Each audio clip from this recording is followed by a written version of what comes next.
मेरे भाइयों, आज यकीनन आज मुल्क के जो हालात हैं आप अच्छी तरह से समझ रहे हैं।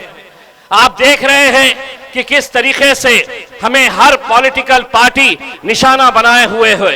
राज्य की सरकार हो या नरेंद्र मोदी की केंद्र की सरकार, हर एक के निशाने के ऊपर आप है और हम है। किस तरीके से हमारी मस्जिदों को आज गिराया जा रहा है, शहीद किया जा रहा है। किस तरीके से आज हमारी बच्चियों को पढ़ने से रोका जा रहा है। लाउडस्पीकर हटाकर हमारी अजानों पर पाबंदी लगाई जा रही है। तुम हिजाब नहीं पहन सकते हैं, यह हमारी बच्चियों को बताया जा रहा है और हमसे कहा जा रहा है सब्र करो। लोग कहते हैं कि असदुद्दीन अवैसी साहब इतना कड़वा क्यों बोलते हैं?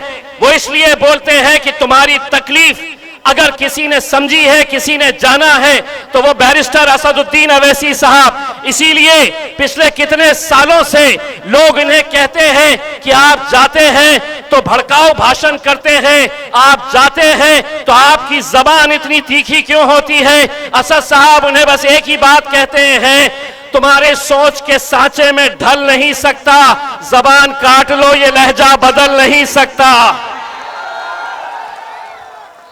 तुम्हारी सोच के सांचे में ढल नहीं सकता, जबान काट लो ये लहजा बदल नहीं सकता। मुझे भी क्या मोम का पुतला समझ रहे हो क्या? तुम्हारी लौ से ये लोहा पिघल नहीं सकता। लेकिन आज असदुद्दीन अवैसी साहब को नीचा दिखाने के लिए, मजलिस को नाकामयाब करने के लिए तमाम सियासी पार्टी एक मंच पर आ चुके हैं। सभी ने अंदरूनी एक फैसला कर लिया है कि आगे की सियासत, हमारी दुकानें बंद हो जाएगी। अगर असदुद्दीन अवैसी साहब यहां पर अपना डेरा जमाएंगे तो हमारे लिए बड़ा मुश्किल हो जाएगा। तो वो लोग आपस में ये सोच रहे कि हम में से कोई भी हारे कोई भी जीते चलेगा, लेकिन असदुद्दीन अवैसी साहब ने जीतना नहीं चाहिए, मजलिस ने सीमांचल के अंदर जीतना नहीं चाहिए। अरे बेवकूफों, तुम्हें समझ में नहीं आता है, तुम्हारी साजिशें चल रही होगी, लेकिन आवाम तो मेरे कायद बैरिस्टर असदुद्दीन अवैसी साहब के साथ जुड़ चुकी है, पूरी ताकत के साथ जुड़ चुकी है। आज हमें इस बात का अंदाजा तो हो रहा है कि आज अल्हम्दुलिल्लाह जिस पार्टी के बारे में यह कहा जाता था, बैरिस्टर असदुद्दीन अवैसी साहब को देखकर लोग ताने कसते थे, मजाक उड़ाते थे और ये कहते थे कि ये अकेला इकलौता एक मेंबर ऑफ पार्लियामेंट है, एक ही सांसद है और जिंदगी भर एक ही रहेगा।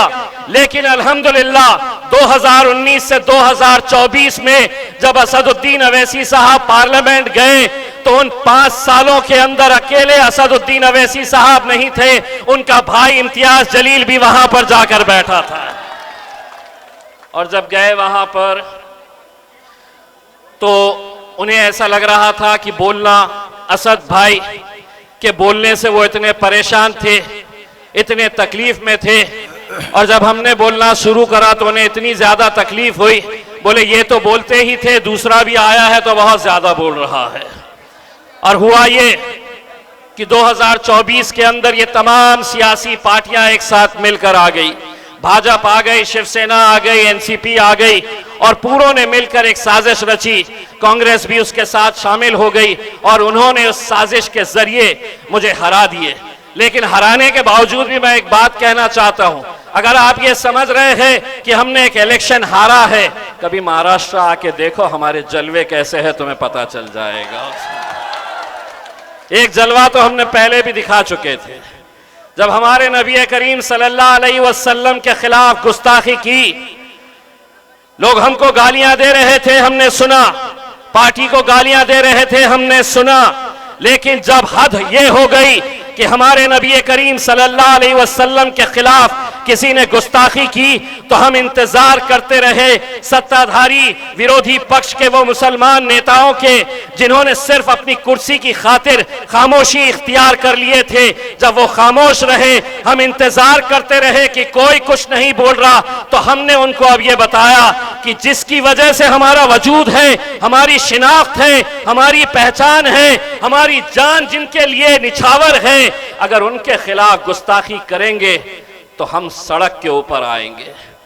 और जब हम सड़क के ऊपर आने का फैसला किए मेरे भाई, सारी हुकूमत, सारी पुलिस, सरकार, प्रशासन पूरी ताकत लगा दिए ये कहते हुए कि हम तुम्हें इजाजत नहीं देंगे, बंबई तुम जा नहीं सकते, रैली तुम निकाल नहीं सकते।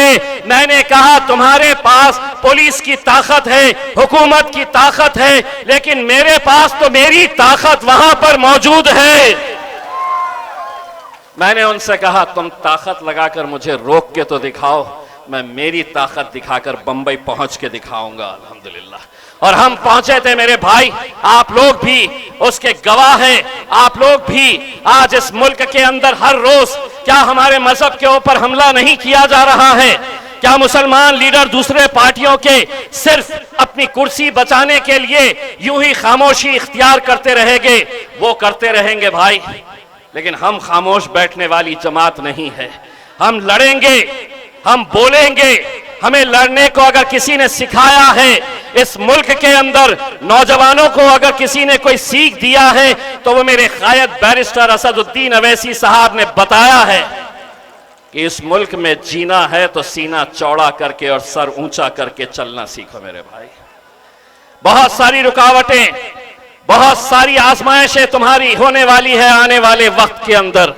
अगर हम मुत्तहिद नहीं हुए, अगर हम एक ताकत बनकर खड़े नहीं हुए, तमाम सियासी पार्टियां ये जानती है कि इस कौम को बांटना, बिखेरना और खरीदना बहुत आसान बात है, लेकिन उन तमाम को मैं ये कहना चाहता हूं, तुम आज तक हमें बांटते आए थे, तुम आज तक बोलते थे और हम सुनते थे, लगातार हम सुनते आ रहे थे, लेकिन अब एक बात अच्छी तरह से सुन लो, मुल्क के वजीर आजम नरेंद्र मोदी साहब, आपसे लेकर तेजस्वी यादव से लेकर जितने भी वजीर हैं, उन सबको मैं बताना चाहता था, तुम बोलते थे और हम सुनते थे, अब हम बोलेंगे और तुम्हारे बाप को भी, अब हम बोलेंगे और तुम्हारे, बहुत हो गया। ये समझते थे कि हर 5 साल के बाद आएंगे, घोड़ी पे वो चढ़ेंगे, दूल्हे वो बनेंगे और हम बारातियों की तरह नाचने का काम करते आए हैं 75 सालों तक। तो अब सुन तेजस्वी, अब शादी होगी तो घोड़ी भी आएगी, लेकिन दूल्हे हम बनेंगे और तुमको नचाने का काम करेंगे इंशाअल्लाह। है तैयार? तो बोलो मेरे पीछे, तेरा मेरा रिश्ता क्या, तेरा मेरा रिश्ता क्या। Barrister Asaduddin Owaisi, barrister Asaduddin Owaisi.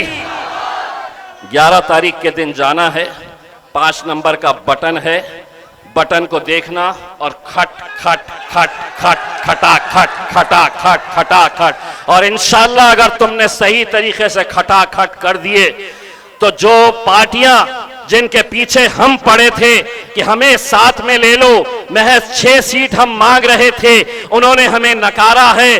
अगर तुम्हारा खटाखट सही तरीके से पड़ गया तो 14 तारीख के दिन जब नतीजे आएंगे तो असदुद्दीन अवैसी साहब के घर के ऊपर ये पूरे आएंगे, ठक ठक ठक ठक ठक ठक ठक ठक ठक ठक ठक ठक करने के लिए आएंगे और कहेंगे कि अब आप हमें साथ ले लो।